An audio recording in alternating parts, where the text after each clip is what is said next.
Live from New York, this is the Harvey Hour. My name's Stephen Harvey. It is great to have you here on a Tuesday. As always, I'm joined alongside my dad, Stephen Harvey. How you doing today on this Tuesday? Really good, really good. Looking forward to the show tonight. You know, sometimes when we do the show, we love breaking news around here. It's a nice, exciting thing to talk about. But what really stings is when we have breaking news after the show happens.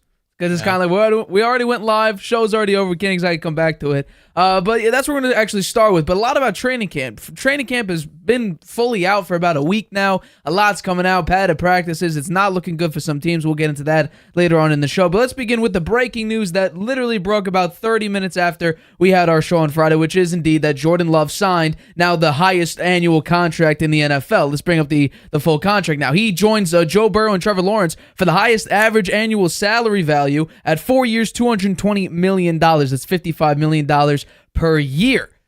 He was expected to get this contract extension, was having a hold-in/hold-out. He will now hit free agency at 2029 if the Packers decide to use his entire 4 years of that contract. This is what the Green Bay Packers wanted to do. He was showing up to practice, but he was not participating. He would not speak about his contract situation, and my guess would be they were very, very close to getting it done, and then they finally got it done around Friday evening, about 7:30. I don't know, about 8:30. But I want to know, do you think Jordan Love deserved this contract, and do you like that he is now tied for the highest paid quarterback in the NFL?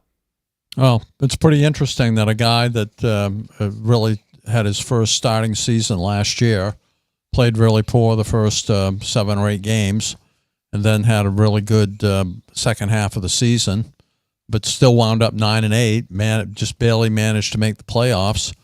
Played great against Dallas in the playoffs, 3 TDs, no interceptions. Wound up having a lead of 48-16 going into the fourth quarter. Won that game going away, actually, and but then lost to San Francisco in the second game and threw an interception at the very end when they could have gone down and won the game. But there was very little time left. I don't really hold that against him. But to get a contract like that with such a small sample size of his play, when he's been sitting on the bench for 3 years waiting to start behind Aaron Rodgers, is maybe a little risky. Maybe it's a little bit risky, but they think he's the guy. Late in the last season, they were announcing this is our long-term starting quarterback, and they proved it. They gave him 4 years, $220 million. He's 25 years old, so he's going to get $55 million a year, tying Lawrence and Burrow for the highest. His contract is 1 year shorter than theirs, but he does get a $75 million signing bonus and $155 million guarantee. That's not bad for a guy who's played one season. Prior to that, in 3 years, he had one start where he lost the Kansas City Chiefs 13-7. So he'll be a free agent again at 30. If he plays well, he'll get another big contract. He did have that hold-in where he wasn't out on the field, but he was participating in all the off-field activities for the Packers. They could have signed him as far back as May 3rd. Maybe that would have been, maybe that was 1 year after they signed him to an extension last year, rather than picking up his 5th year option. Last year he got an $8.8 million signing bonus and a $1.01 million base, so he wasn't being paid much. He delivered 4,159 yards, 32 DDs, and 11 interceptions. He was one of only 4 quarterbacks to rank in the top 10 for passing TDs, passing yards, and TD to interception ratio. Neither Brett Favre or Rodgers in their first year as starters made the playoffs, so he has that up on them. He started 2-5, wound up 9-8. He had 3 TDs. I mentioned 3 TDs, no interceptions in the win over Dallas, but he lost to San Francisco, as I mentioned. At 18 TDs over his final 8 games, only 1 interception, 70.3% completion ratio, and 2,150 yards. So he played great the second half of the season. General manager says he has a huge upside. Only started 1 game before Rodgers was traded. I mentioned that 13-7 loss in Kansas City. LaFleur thinks his growth as a leader has been fantastic, and his command of the game on the field. is great, and the Packers have the youngest team in the NFL, so they should be on the upside, particularly if Jordan Love can live up to this contract. I'm interested in your thoughts. Well, that's actually what I want to start with, which is they secured their main piece, the most important piece, as you always say. I don't know if you created this quote or not, but the quarterback handles the ball in every single play, and if you have a very, very competent leader there, it's very good, especially if you have a younger group of people, because you don't have someone inexperienced or just flat out not good handling the ball in every play, which we're going to talk about a quarterback a little bit later. Actually, a couple quarterbacks a little bit later, where that could be a potential issue. But my guess would be this is a great move. What it does do, though, it raises Dak Prescott's price up a lot.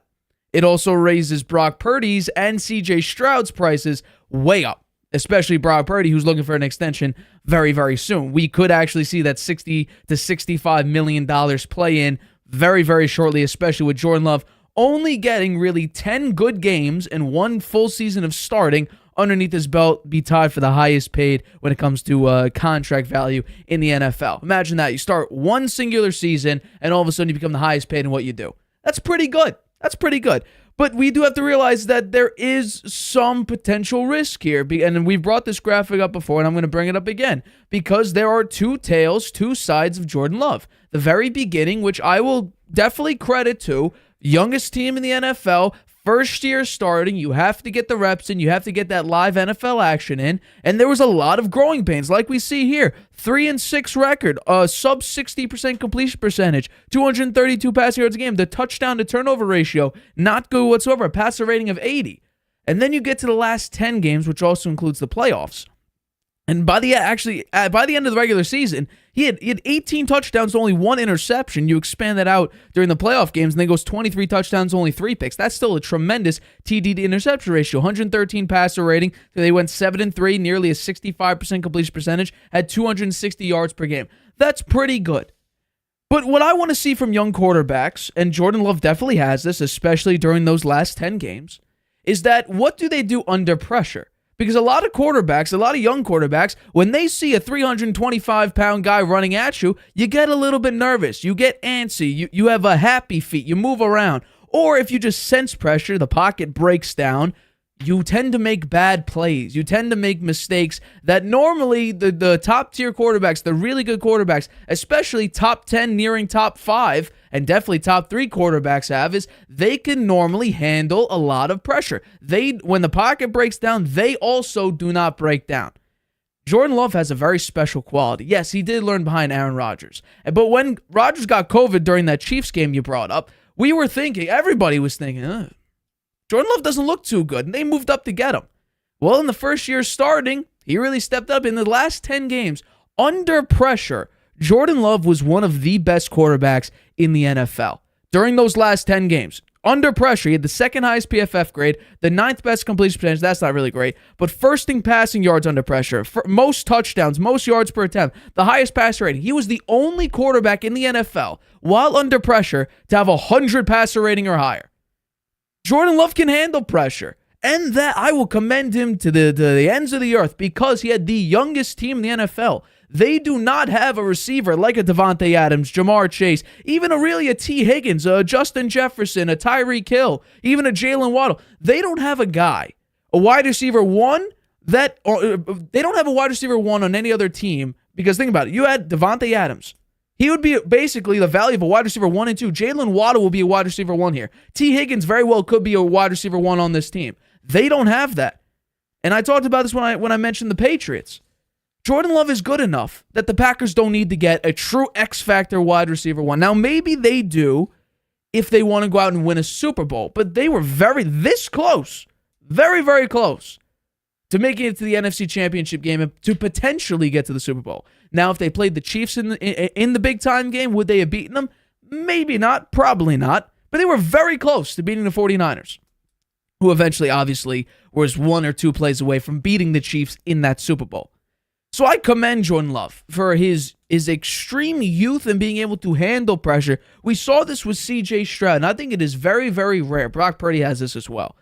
Very young quarterbacks handling pressure. That does not really happen.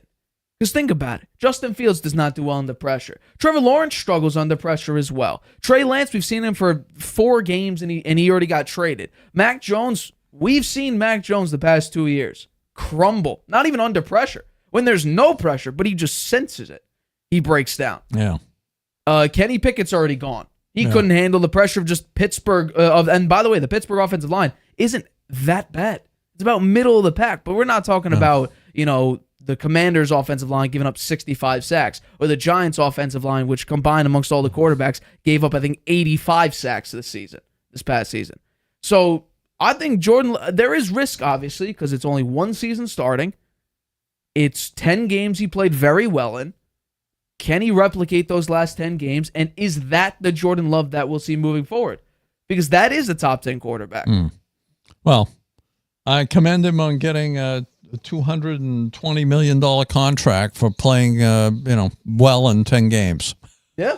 That doesn't happen very often. Absolutely. That's the first time that's ever happened. I will say, the second half of the season, he did really light it up. And I think that's part of the reason was the wide receiver core gelled. Yeah.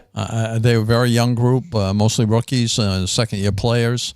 They really came together in the second half. Who knows? They may have a number one on that group. They just haven't had enough time to show it. Very well could be. And we'll see. I think that Love says he doesn't think they need a number one, that they have they have the talent with the group that they have, spreading the ball around to all of them. None of them are going to get 120 catches, but as a group, they could wind up with the most catches in the NFL. I don't know. Depends we'll on see. The system. I mean, they do have Josh Jacobs, so they do That's have true. a They're very going to run the ball. back. That's true. But he's going to spread the ball around, and while they don't have a number one, it seems like they have enough talent to make it happen, and they proved that the last half of the season. I think what's very crucial is that, yes, while they don't have a guy who you're really game planning around, like any of the top tier receivers, like a Fields, a CeeDee Lamb, even a Brandon Ayuk, anyone like that, they have a deep threat in Christian Watson. They have several speedsters like Jaden Reed. Dontavian Wicks is very, very quick as well. Romeo Doubs is a very, very nice piece.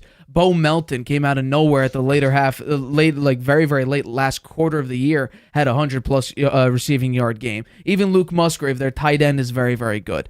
I think offensive line, you lost a crucial piece in David Bakhtiari. Can you? I'm not, because I think it's going to be very difficult to replicate what Bakhtiari brought there. But he was dealing with an injury, so you might be able to. According to Warren Sharp, he has his positional unit rankings. The Green Bay offensive line is rated 6th overall.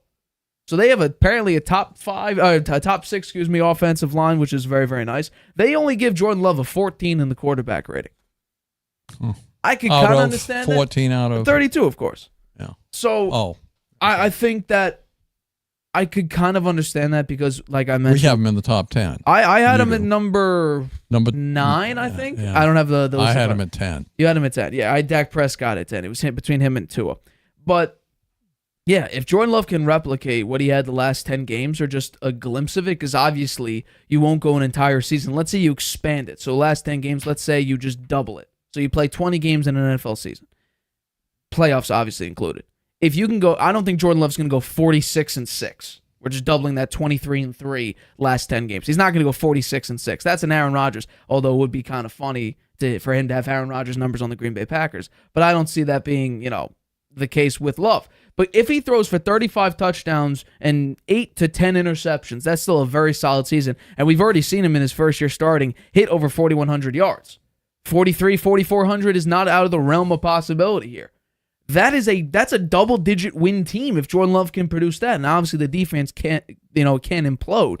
But the Green Bay defense hasn't been god-awful for a number of years. Mm-hmm. They have a very young, very talented team. They have what looks like a long-term, potentially Hall of Fame quarterback. And they have a great coach. The head coach is great. Matt so LaFleur I think that things are looking very good for the Green Bay Packers. So it'll be interesting to see if they can capitalize on it. I completely agree. But let's get into a team that's not looking so great. And a quarterback that we've talked about before. and he's really not having a good time. So New England quarterback, brand new New England quarterback, the third overall quarterback, Drake Maye, reportedly had his worst day of training camp yesterday on Monday, and as well as it was the first padded practice for the New England Patriots. According to reports, he only completed one pass during two 11-on-11 drills, which was a slant to Javon Baker that was nearly broken up. Meanwhile, Jacoby Brissett separated himself pretty nicely between the competition of maybe Drake Maye starting versus Jacoby Brissett starting, which actually brings up, I'm going to bring up the clip right now. We have to remember, we talked about this on Friday. Gerard Mayo spoke about who was going to be the starting quarterback of the Patriots, or at least who looks like the starting quarterback. Let's play that clip right now. This is Gerard Mayo saying who is the starting quarterback currently of the New England Patriots. Yeah, I mean, coming out of the spring, I don't think there's any doubt Jacoby is the starting quarterback at this point in time. I mean, we can look at these other quarterbacks on the roster. At the same time, like it's about competition. And so when we get out on the field this summer with the pads on, we'll see how it all plays out. But, coming out of the spring, I think it's clear that Jacoby is the most pro-ready guy we have and play a lot of football. So, how concerned are you for this edition, the 2024-2025 edition of the New England Patriots? Well, I said they'd be lucky to win 4 games. So I'm not expecting much from them. And so far, they're proving it. I do think that Gerard Mayo is taking the wrong approach with Drake Maye. To just stand up there and say, well, Brissett's the starter. It's obvious from the spring, and we'll have to see what happens in the summer with these other quarterbacks. He doesn't even mention Drake Maye as a number 3 pick in the draft. Come on, he was a very highly touted guy. You don't see the other coaches saying that about their rookie quarterbacks. They're building them up. They're giving some good comments in the press conferences. I think that's a mistake by Gerard Mayo, and I think it hurts a young quarterback's confidence when they step out onto the field. And it's obvious with Drake Maye. You mentioned some of his stats. He had a terrible practice on Sunday, and it was even worse on Monday.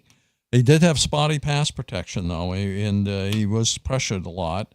And one of his passes was dropped, so you have to take that into consideration. He slipped on one incompletion.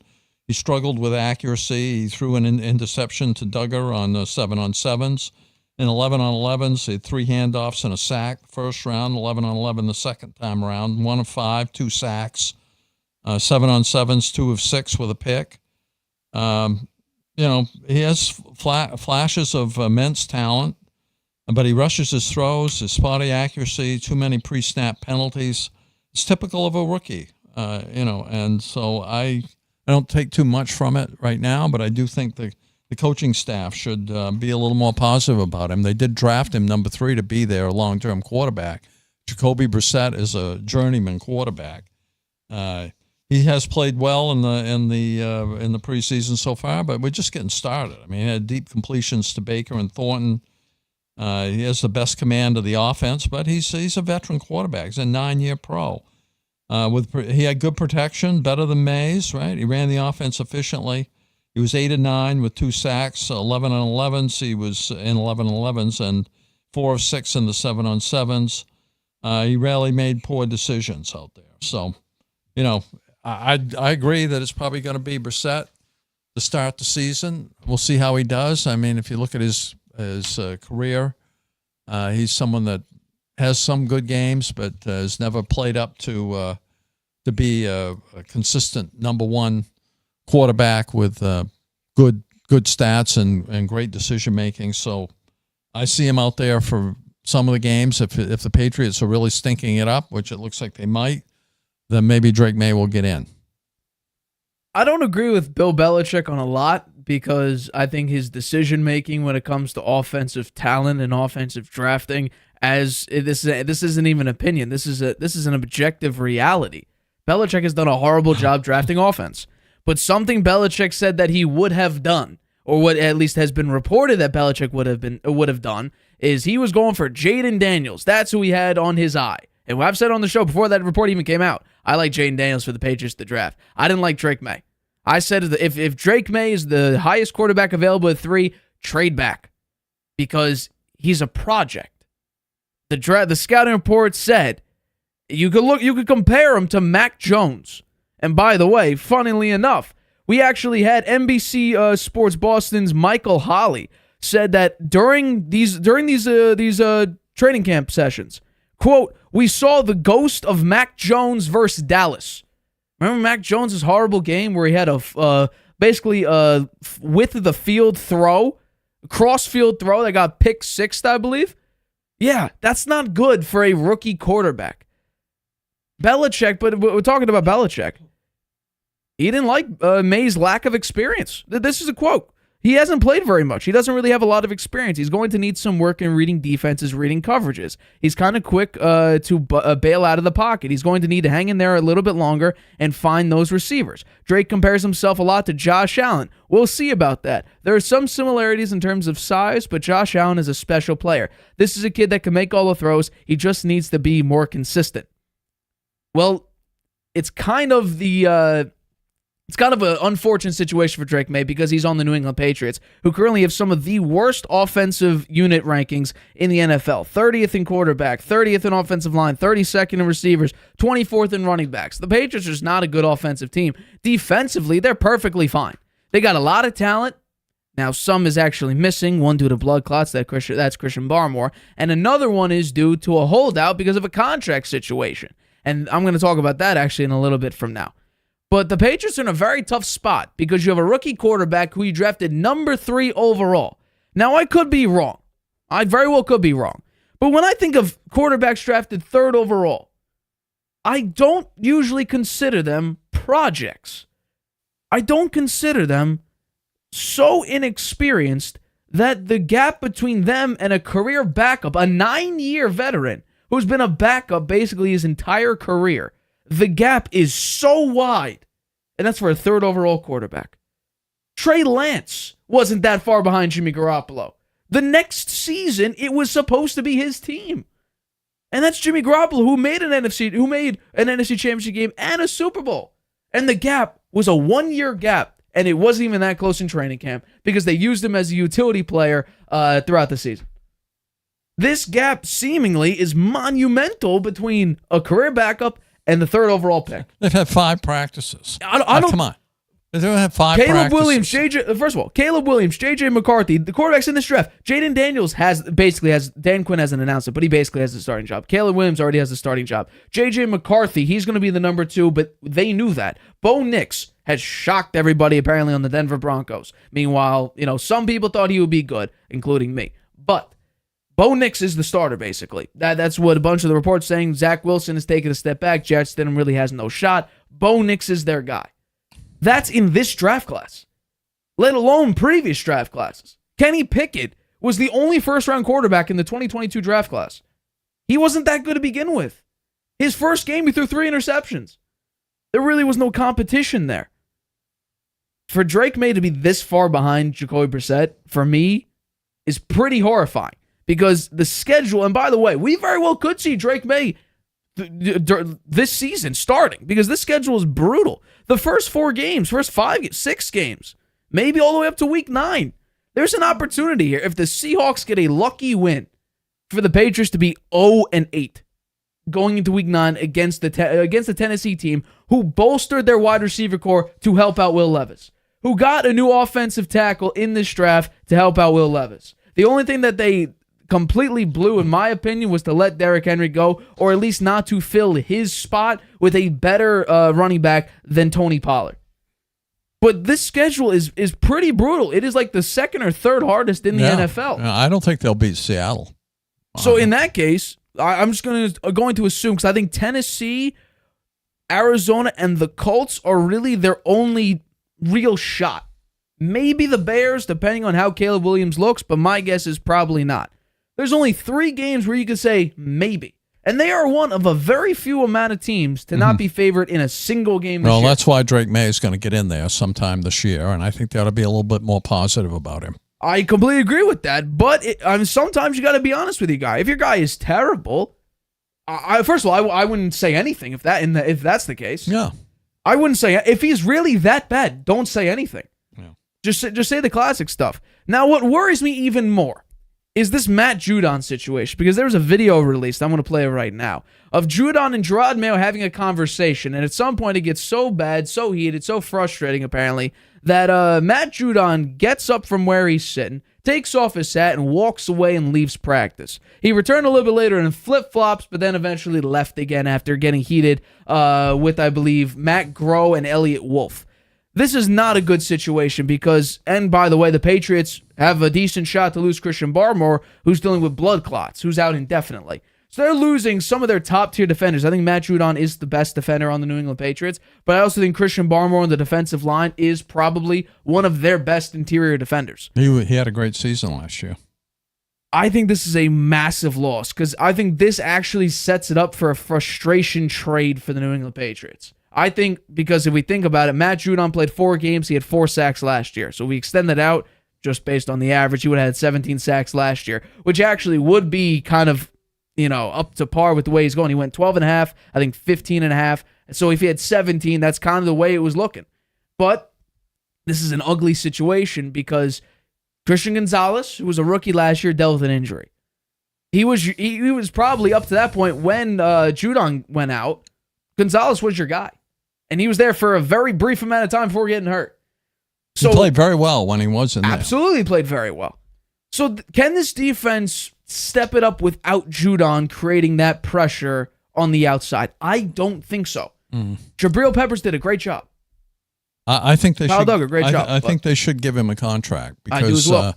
they're going to have a terrible season, and they're going to have somebody who's playing well, somebody that they can talk about that is a star player.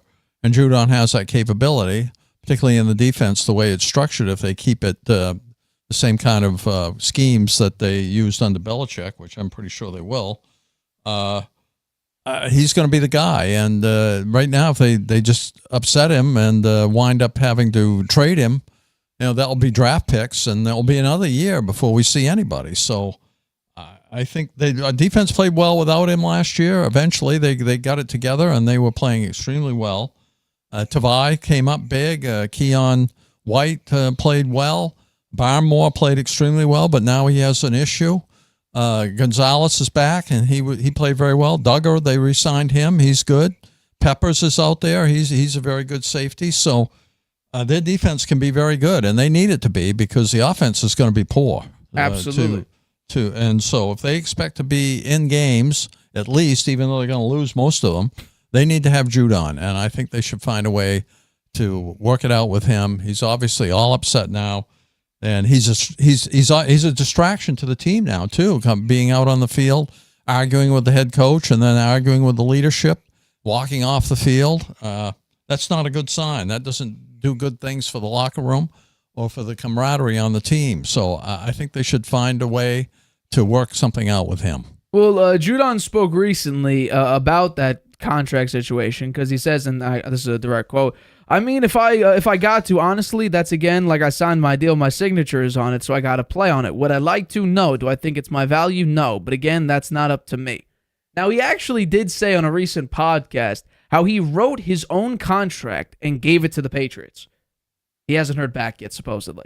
Yeah, well, it's probably got a number in it that they don't like. Well, his agent actually saw it and said, "Who wrote this for you?" Because apparently it was a very well thought out and very well written contract. He doesn't have an agent? He doesn't have an agent? No, he does have an agent, but he wrote it himself. He's a very intelligent guy. Yeah. Now, the question is, what do the Patriots think he's worth? Because he's seeing a bunch of these other edge rushers and other interior and outside defenders get pretty big paydays, and he's kind of, the outsider here, and we've been through this before. The amount of QB pressures, the QB hits, the sack numbers. Some of the guys who are well above him in the average annual value of their contracts are significantly less than Matt Judon.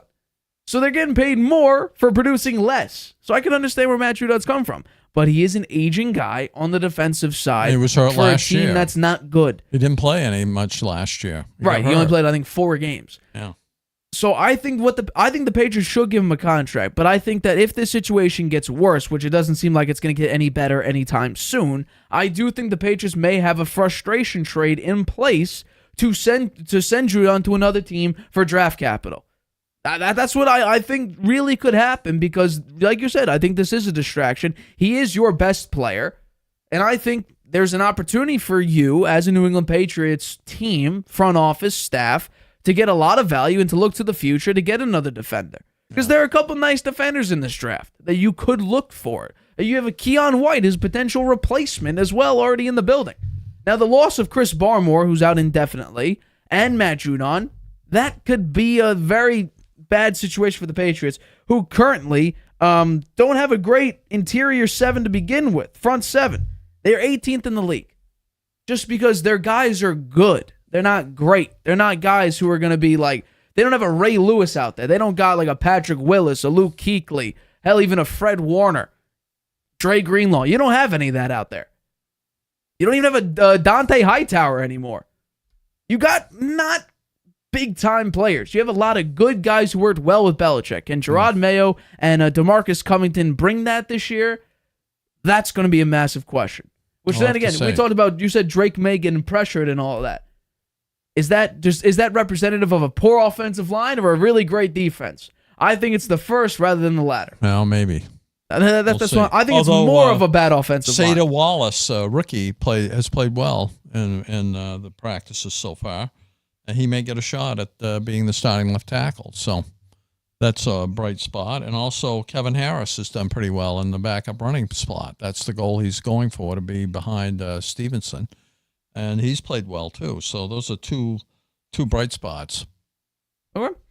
We're going to take a quick break, but coming up, Daniel Jones. This is not looking good for Giants fans. Daniel Jones missing a lot of open throws, as well as Dan Graziano thinks that Russell Wilson could be traded from the Pittsburgh Steelers before Week 1. We'll talk about that right after this. Traveling can be a nightmare. Why? You can't watch your favorite shows abroad. You can't trust public Wi-Fi spots anymore. And when you return, roaming bills kill your vibe. Unless you get a NordVPN and Saley deal. NordVPN will increase your privacy online.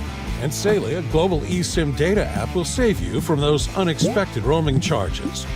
Grab the 2-year NordVPN deal with 76% off and get up to 20 gigabytes Saley eSIM data gift.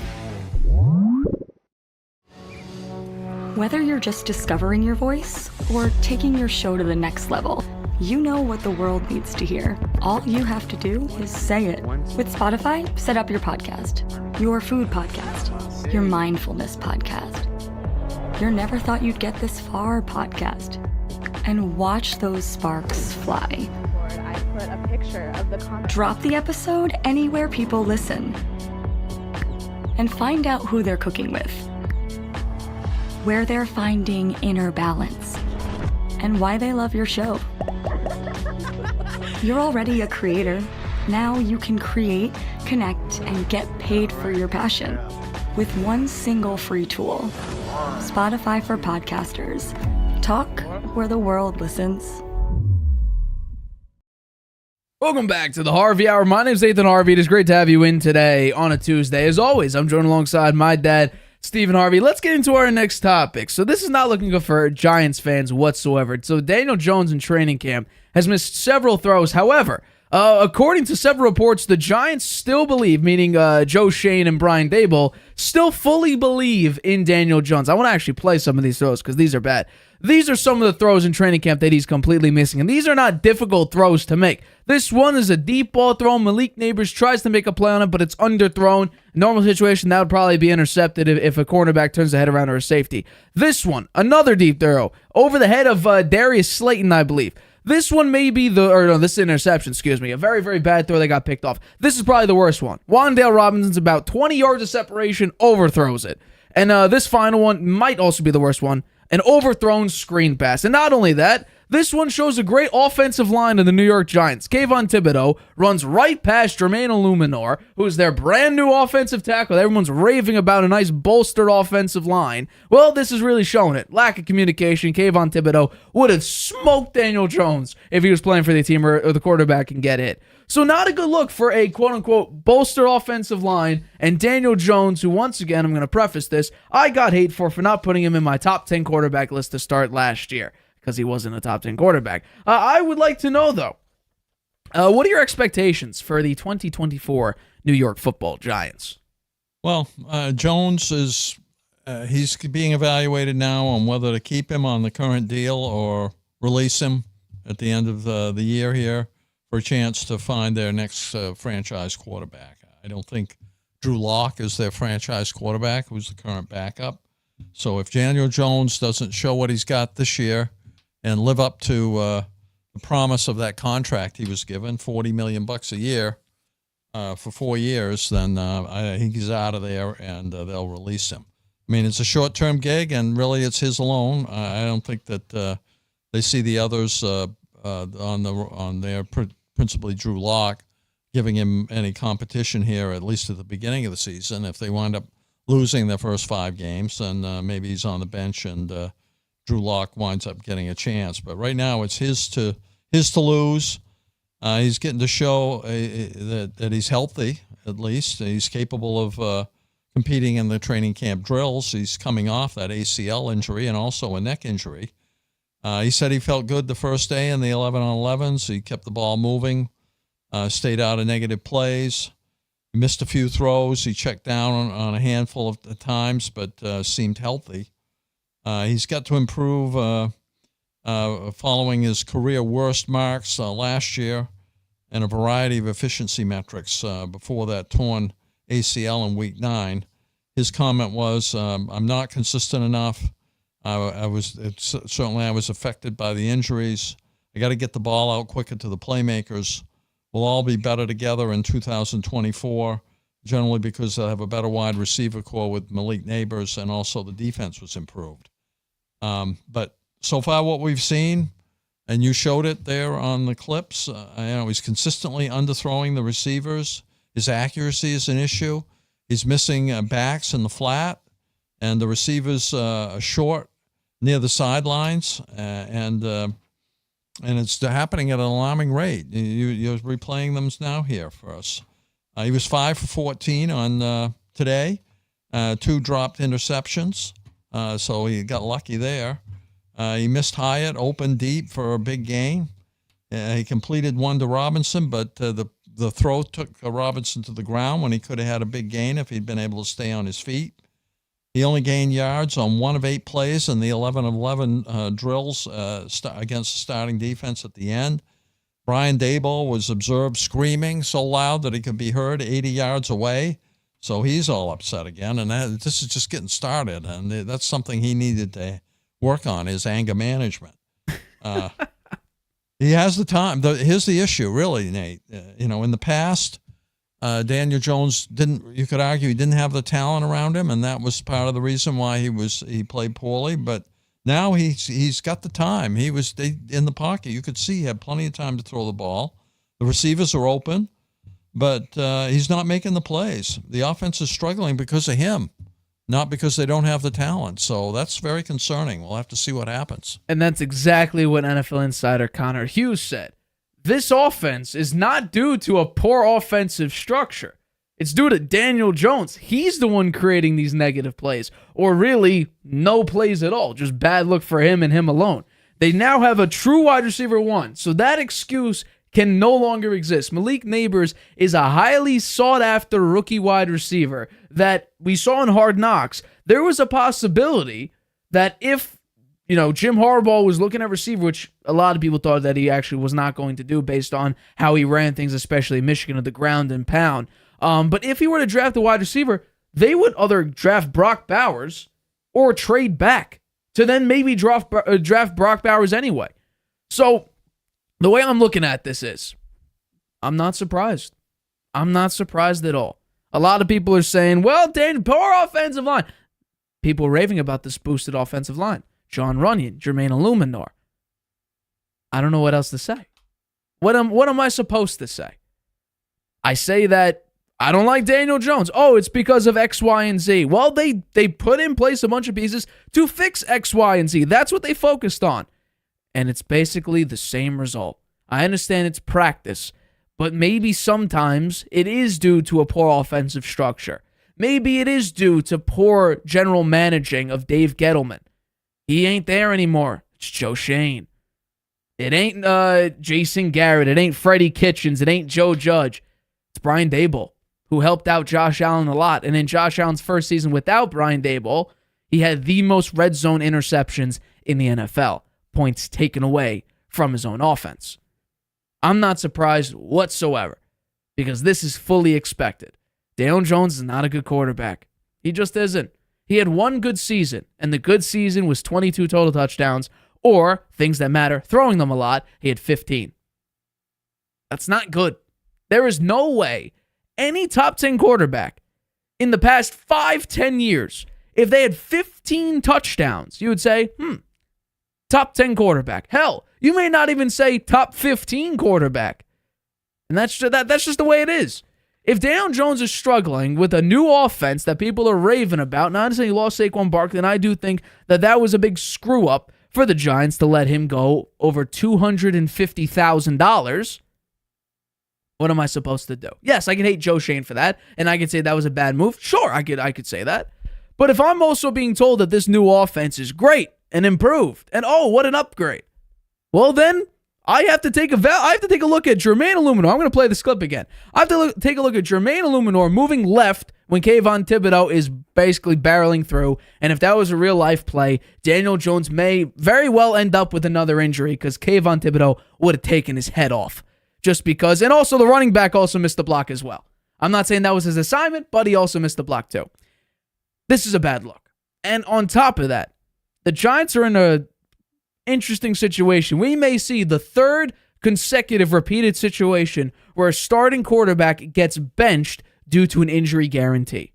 Because, and this is the scary part about how this contract was structured, most of Jones's $30 million salary in 2025, so $23 million, is guaranteed for injury. So if Daniel Jones gets hurt, he gets $23 million handed right to him. That's not that great for a guy who has a history of injuries. And I'll say on Hard Knocks, the opening of Episode 4, the first half of Episode 4, was largely based around the Giants trying to trade up with the New England Patriots to number 3 to draft a quarterback. Not a lot of faith in a guy who you paid, up to this point, $80 million for. Not a good look. Yeah. So the Giants themselves. Now, Rich Eisen said, and we talked about this before, how they are absolutely done with Daniel Jones. Publicly, you can't obviously say that. But we're seeing what they were trying to do during the draft. And we see basically how they have responded to what Daniel Jones has been doing, getting hurt, not playing well. You draft Tommy DeVito, you play him a lot. Because, Tyrod Taylor also dealt with an injury. But even then, now you're trying to get a rookie quarterback. You tried to help him out, but it looks like it's not exactly working very well. Brian Daboll's frustrated. Like you said, was it 80 yards away? You could hear him screaming. Yeah. Yeah. That's not pretty early, look. Brian. Pretty early. You might try to calm it down. Wait till the regular season before you start losing it again. I'll repeat it again. Bad quarterbacks get good coaches fired. Brian Daboll is a good coach. He's gonna get himself fired because Daniel Jones is his quarterback. Yeah, well, I think the Giants, one of their big mistakes was not signing Saquon Barkley. It was a $250,000. You know what? Saquon difference. Barkley, if he stays healthy, and the Eagles have the same kind of offensive line production that they had last year, Barkley will be one of the leading runners in the league this year. He's going to have a great year, and he's going to light it up against the Giants because he'll have an extra incentive there. And that's something the Giants could have avoided for an extra $250,000 bucks. Yep. Come on, that's just crazy. I think it's very hard to understand how they let him go, particularly when the last 2 years he's been reasonably healthy and he had very good years. So took him. Actually, I would say he's the one that took him to the playoffs 2 years ago. Not so much Daniel Jones, as you said. He only had 15 TDs through the air. So. I think Daniel Jones is going to have to run the ball some more. He's getting beat up more and more as he gets older. 2 neck injuries he's had, an ACL. I think it's not looking good for the Giants. My prediction, Bill Belichick. You're thinking Bill Belichick to the Giants? Yep. Wow. Next year. That's a crazy prediction. We'll see. Yeah, I predicted it already. This is a new prediction. We'll see if it comes true because that is, like I said, pretty crazy prediction. Let's get into our next topic here, which is pretty interesting. So Dan Graziano of ESPN thinks that Justin Fields can overtake Russell Wilson for the starting job soon in training camp, and he also said that the Steelers could consider cutting Russell Wilson before the start of week 1, and this was the quote. It's a lot more of a coin flip than most think, and I believe that part of the reason the Steelers have set Wilson up as the leader in the competition is because they believe that's the best way to manage him. But I'm going out on a limb here and say Fields will show up enough through camp to catch him and claim the week 1 starting spot. The vibes didn't start off great for Wilson, and I just think the Steelers are going to be too tempted by Fields' upside once they see them both out there. The question then would become whether Wilson is on the team at all.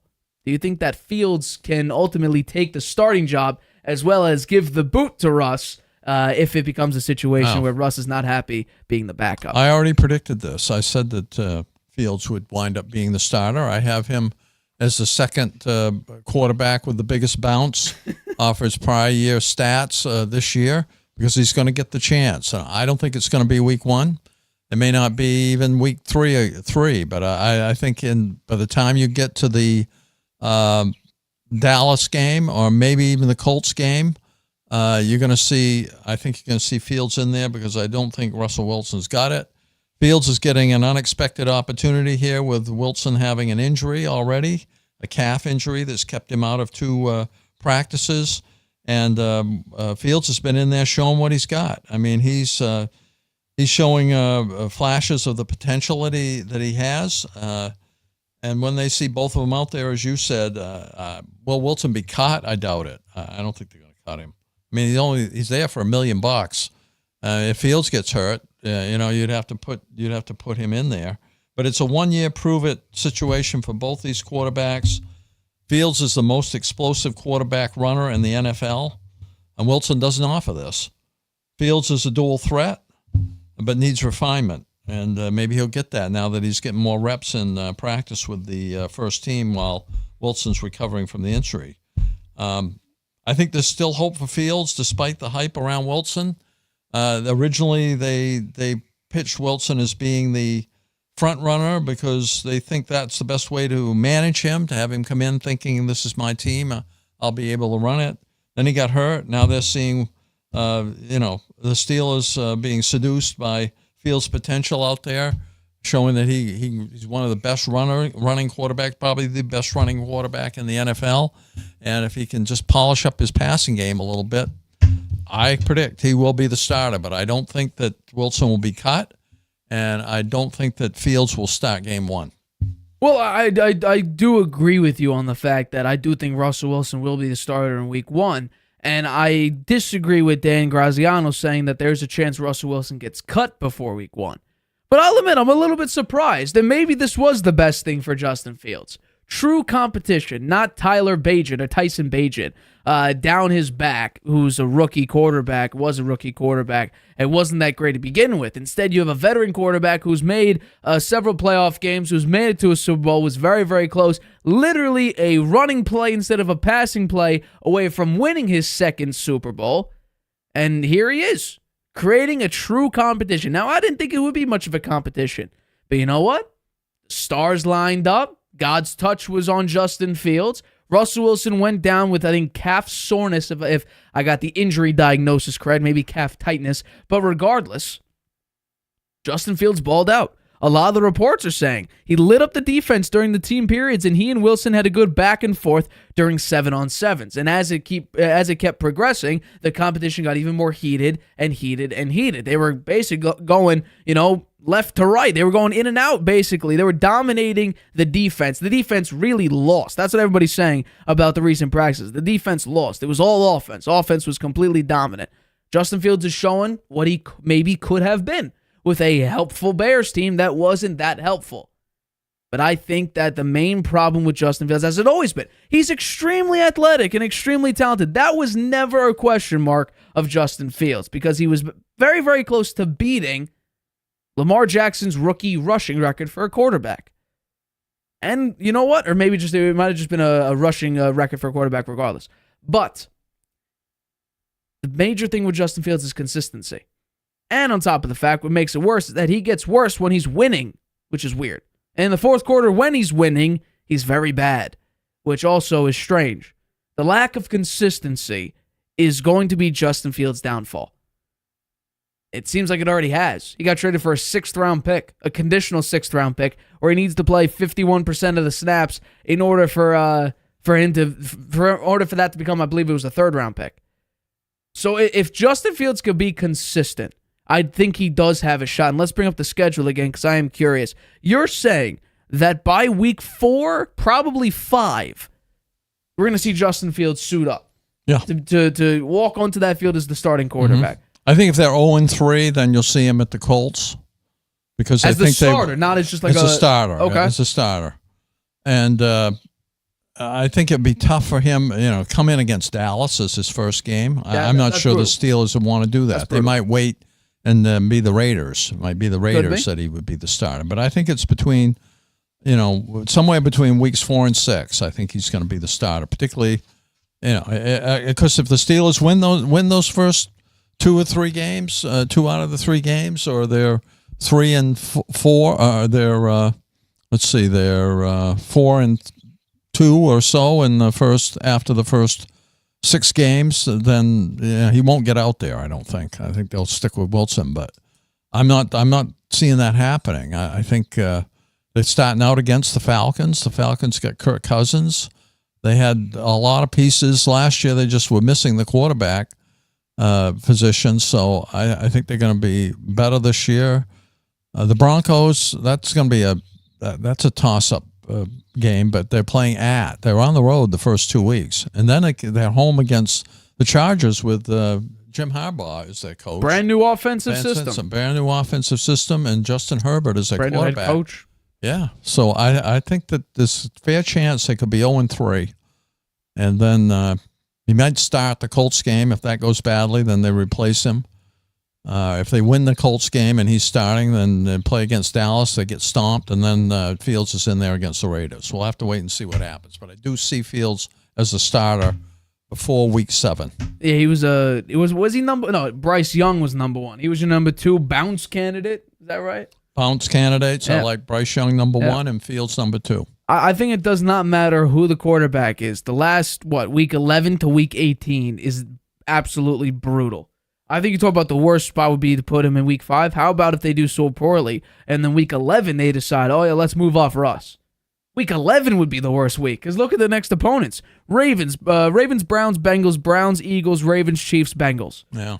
That is a brutal end of the year. It is. And that's why I think that no matter who the quarterback is, it could be Russ, it could be Mason Rudolph, it could be Justin Fields, it could be Mike Tomlin suiting up for quarterback. It would not matter. I fully believe this will be Mike Tomlin's first losing season. Because there is no way that Justin Fields, who has been inconsistent, he has a 10-28 record, horrible touchdown to interception ratio, completion percentage is garbage, and when he's winning, his numbers get worse. And in the fourth quarter when he's winning, they get even worse. I think some of that may be on the coaches. Let's remember last year, before the season started, many people were picking him to be the MVP. Correct. He was the most bet-on player for MVP. He's got the talent. And you know what? He does have talent. Personality-wise and his mindset, he has a good mindset. He does. Very positive player. He did say he had the coaches with having him think too much. He got a lot of criticism for that. He said, you know what? I take that back. It's all on me. If you got criticism of the team, bring it all on me. I can handle it. Right. I like that attitude. He didn't start off great, though, last year by saying that the coaches were giving him too much information. Yeah. So it didn't start off great, but yes, by the end of the year, he was saying the right things. And he was in the situation twice. So it was an unfortunate situation for Fields. And now maybe this is the type of motivation he needed. A solidified starter in the NFL who put up massive numbers, who set a couple records when he was with the Seahawks, who had a couple down years with the Denver Broncos, although people are giving him some credit for his numbers last year, although if you look a little bit deeper, playing it too safe and was really the check down king. The past 2 years, he's the only quarterback to be double-digit percentage of check down passes. That type of pressure, that type of resume versus yours, that will give you a lot of motivation if you're built of the right stuff in your head. And I think mentally, Justin Fields is built of that right stuff. That competitive mindset, the high motor, the fiery spirit. I mean, like we said, he was basically perfect during training camp so far. That's with Russ out. Is this a Tom Brady, Drew Bledsoe type moment? Maybe, but I don't think that Justin Fields is going to be the next Tom Brady. But could it be like that where Russell Wilson goes down, Justin Fields lights it up in practice, and then Mike Tomlin and Arthur Smith are looking at themselves like, are we sure Russ? He's on the minimum deal, but are we sure he's the best quarterback for this team? That very well could be a possibility, but I think that ultimately you're going with the more established quarterback, the one that brought you more success. I'm still going Russell Wilson is the week 1 starter. And I would feel really bad for Justin Fields is if Russ gets hurt or is just that poor and they decide to put him in week 11. That would probably be the worst case scenario for Fields, because then there would be really no level of success. And on top of that, Roman Wilson, their rookie wide receiver, went down today on a jet sweep. Not a good look. You lost another talent. Although George Pickens is having a great, apparently he's in mid-season form right now, which bodes very well. So I got to give him that. But ultimately, I do not think that Justin Fields by week 1 will pass Russ. I also do not think the Steelers will get rid of Russ before week 1. But I do think there is an opportunity for next year, Russ to not be on the Pittsburgh Steelers and Justin Fields to be the starter next year. Yeah, I agree. I think that is a pretty high possibility. But let's get into our next topic. This is a fun topic here. So the Hall of Fame game is this Thursday. The Texans at the Bears. Now, unfortunately, we will not see Caleb Williams play in this game. It'll be Bajan. He'll be the starter. That's what Matt Eberflus, head coach of the Chicago Bears, said. And there's a chance, hasn't been exactly confirmed yet whether or not that C.J. Stroud will be playing or if he's not playing at all. But just for the joke of this, we do this every single week of the NFL season. First off, simple question: are you excited to see NFL action again? And number 2, who wins this game? Well, I mean, this game is it's about as a nothing game as it could be. I mean, it is an NFL game, so I'll watch some of it for sure. But it's on Thursday, and they haven't had hardly any practices. So what kind of offense or defense they're going to put out there? It's going to be like a backyard game, I think. I don't think there's going to be too much sophistication in the play calling or the defensive schemes. Tyson Bagent is going to be the starter for the Bears. Who knows who's going to be out there for the Texans? I'd be surprised if they let C.J. Stroud start when Caleb Williams is going to play. None of the starters for the Bears are going to play, and they have some good talent there. They don't want to see any of them, and a lot of them are new players. So you might think that they would try to put them out there, but none of the starters are going to play. So it's going to be a bunch of names you never heard of, and nobody you ever heard of. And it will be true for both teams. I think it's interesting that the Bears have 3 players that are going to be named Hall of Famers: Devin Hester, Steve McMichael, and Julius Peppers. All of them great players. I particularly Devin Hester, man. He was an amazing punt kickoff returner. Had a lot of touchdowns. He was just a great athlete. Steve McMichael, a very good defensive lineman, and Julius Pepper is a great defensive player, not only for the Bears, but for the Packers as well.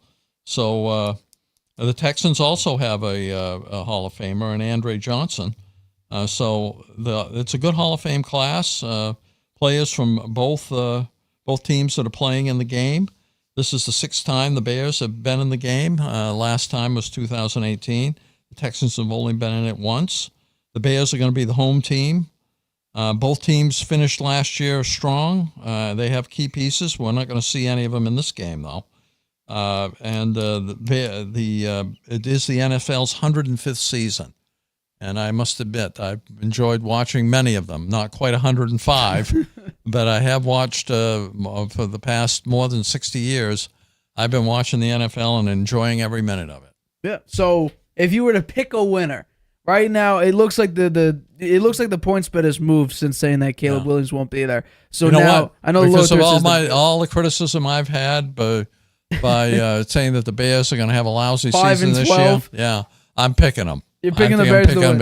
And maybe that will get me a little cred with the people who've been criticizing me about my Bears predictions. Hey, stick with it. I have a funny feeling that, I'm not saying it comes fully true, but I think you're going to be closer to 5-12 than they are to maybe making the Super Bowl, which a number of people have. I'm thrilled. the NFL is back. Now, we actually talked about this. I don't know if you remember last year. We talked Browns-Jets. And we saw Dorian Thompson-Robinson. Yeah, he played well. He had a great game, as well as the Browns' defense playing pretty well. Well, what was the continuity from that point? Sorry, not the Bears. The Browns' defense played very well. The Browns' defense they were the number one defense last year. Yeah. So maybe, yes, it's a nothing burger when it comes down to it. There's nothing really there. Right? They're playing backups most of the time. We're really going to see no starters. It's more so to represent the Hall of Famers. You bring a bunch of Hall of Famers out, and you honor them for their commitment to the NFL, to the game, and then you know what? They're a Hall of Famer now. Congratulations to everyone there. By the way, I just want to preface this as well. Julius Peppers, not only great for the Bears, great for the Packers, also phenomenal for the Carolina Panthers as well. Was a great player. That's where he started his career out and actually ended his career on the Carolina Panthers. But I'm thrilled. And this basically marks the beginning. I know technically, middle to early March is the brand new league year technically. For me and for us doing show, and I think for a lot of sports media members, this is their new year because this starts up NFL action. Preseason gets going very shortly. Then it's obviously week one, and underway we go for the NFL season. So this, at least for me in my mind, this is the beginning of a brand new year. So in my mind, I'm actually going to go with the Houston Texans winning this game. Oh. I understand that technically they're 1.5 point underdogs on the lower third, but I just looked at the updated line right now. The Texans are now favored by 1.5. So I'm going with a solid score. Since they're backups, and I think Davis Mills will play, which I think Davis Mills is better than Tyson Bagent. I'm going to go Texans 24, Bears 20. That's my guess. Okay, I'll say Bears 24, Texans 10. Texans 10? Wow. You think the Bears... Okay, fair enough. It'll be a Bears blowout. But yeah, I think that does wrap it up for this episode of the Harvey Hour. We thank you so much for watching, and we also thank you for the constant support as always. I'm sure we'll talk about the Hall of Fame game on Friday, so stay tuned for that, as well as we got a couple nice things coming up in short order once the NFL season gets underway. So obviously stay tuned for that. If you want to support the channel, hit that subscribe button and also click that bell to get notified every time we go live and every time we upload a video. But for this episode of the Harvey Hour, my name's Nathan Harvey. That's my dad, Stephen Harvey. We are your hosts of the Harvey Hour. Catch us Friday, 6:30 p.m. Eastern, right here on YouTube. Good night, Grandpa. Traveling can be a nightmare. Why? You can't watch your favorite shows abroad. You can't trust public Wi-Fi spots anymore. And when you return, roaming bills kill your vibe. Unless you get a NordVPN and Saley deal. NordVPN will increase your privacy online. And Saley, a global eSIM data app, will save you from those unexpected roaming charges. Grab the 2-year NordVPN deal with 76% off and get up to 20 gigabytes Saley eSIM data gift